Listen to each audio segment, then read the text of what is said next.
C'est grâce à cet outil, disponible dans plusieurs formats, que les personnes aveugles ou malvoyantes peuvent désormais lire des livres en toutes circonstances. Il suffit de les télécharger en format braille numérique sur un support, puis de les lire. En fonction des mots qui doivent être écrits, c'est en fait des petits picots qui ressortent.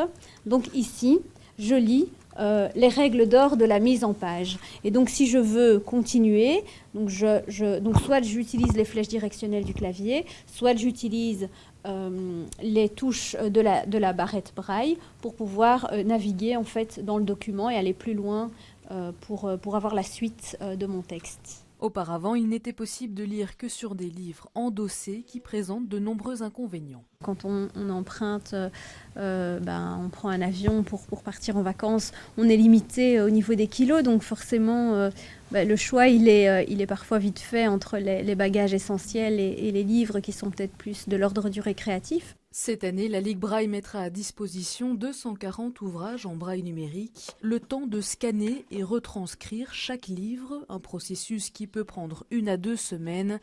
Pourtant, tout cela pourrait être simplifié. Bien sûr, on peut télécharger sur un site un livre électronique, c'est certain, mais il sera bloqué. C'est-à-dire qu'on va l'avoir en EPUB ou en PDF, mais on ne pourra pas le mettre en Word, en traitement de texte, de manière à faire le braille et à faire des corrections et ajouter des petites codifications nécessaires pour que le braille soit correct. Khadija est maintenant libre du poids des pages, mais reste le problème budgétaire. Une barrette tactile coûte environ 8 000 €.